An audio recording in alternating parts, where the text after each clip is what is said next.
സനോജ്, അതായത് ഈ പല കോലാഹലങ്ങളും ഉണ്ടാക്കുന്നത് പോലെയല്ല, ആ കുടുംബത്തിന് ഈ കാര്യങ്ങളൊക്കെ വസ്തുതയായി അറിയാം. വിശ്രുതൻ ആദ്യഘട്ടത്തിൽ ഇന്ന് മന്ത്രി വീട് സന്ദർശിച്ച ശേഷം പറഞ്ഞത് മാത്രമല്ല, അതിന് മുമ്പും പറഞ്ഞത് ഒരു വീഴ്ച സംബന്ധിച്ചില്ല, ആരെയും കുറ്റം പറഞ്ഞിട്ട് കാര്യമില്ല.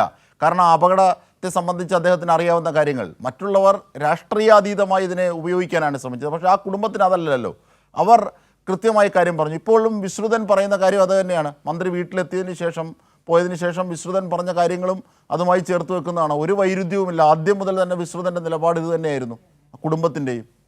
സനോജ്, അജിംഷാദ്, അദ്ദേഹത്തിൻ്റെ സംസാരം കേൾക്കുമ്പോൾ നമുക്ക് മനസ്സിലാക്കാൻ കഴിയും ഒരു സാധു മനുഷ്യൻ. അദ്ദേഹത്തിൻ്റെ പ്രിയപ്പെട്ട പത്നി മരണപ്പെടുമ്പോൾ അത് ആ കുടുംബത്തിനും അദ്ദേഹത്തിനും വ്യക്തിപരമായി വലിയ സങ്കടമുളവാക്കുന്ന കാര്യമാണ്.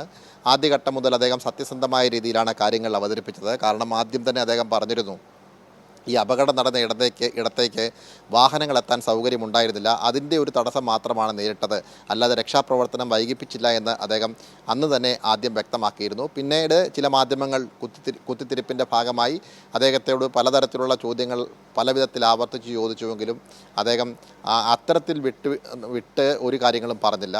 അദ്ദേഹം ഈ സർക്കാരിനെക്കുറിച്ചും സർക്കാർ സംവിധാനങ്ങളെക്കുറിച്ചും ഇടപെടലുകളെക്കുറിച്ചുമൊക്കെ തന്നെ വളരെ ആത്മാർത്ഥമായി തന്നെയാണ് പറഞ്ഞത്.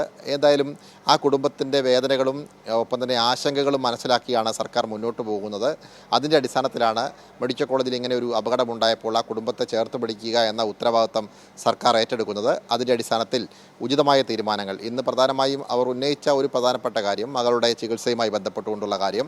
അതിന് നാളെ രാവിലെ 8:30 ആദ്യഘട്ടത്തിൽ അവർ പറഞ്ഞത് ബിന്ദുവിൻ്റെ മരണാനന്തര ചടങ്ങുകൾ പൂർത്തിയായതിനു ശേഷം ആശുപത്രിയിൽ പ്രവേശിപ്പിക്കാമെന്നുള്ളതായിരുന്നു. എന്നാൽ മകളുടെ ആരോഗ്യാവസ്ഥയുമായി ബന്ധപ്പെട്ടുകൊണ്ട് അല്പം ആശങ്കയുള്ളതുകൊണ്ട് തന്നെയാണ് അടിയന്തരമായി ചികിത്സ തേടാമെന്നുള്ള തീരുമാനത്തിലേക്ക് എത്തിയിട്ടുള്ളത്. അതുകൊണ്ട് തന്നെ മരണാനന്തര ചടങ്ങുകൾ കഴിയുന്നത് കാത്തു നിൽക്കാതെ തന്നെ നാളെ രാവിലെ 8:30 ഈ നവമി അഡ്മിറ്റാവും മെഡിക്കൽ കോളേജ് ആശുപത്രിയിൽ. ഇപ്പോൾ ജയകുമാർ സാർ പറഞ്ഞതുപോലെ തന്നെ നവമിയുടെ ചികിത്സയുമായി ബന്ധപ്പെട്ടുകൊണ്ടുള്ള എല്ലാവിധ ഒരുക്കങ്ങളും ക്രമീകരണങ്ങളും ആശുപത്രിയിൽ നടത്തിയിട്ടുണ്ട്. അത് എത്രയും വേഗം തുടർ നടപടികൾ ഉണ്ടാവും.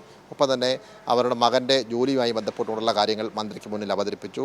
തൻ്റെ ബുദ്ധിമുട്ടുകൾ മുഖ്യമന്ത്രിയോട് പറയണമെന്ന് മന്ത്രിയോട് വിശ്രുതൻ പറഞ്ഞു.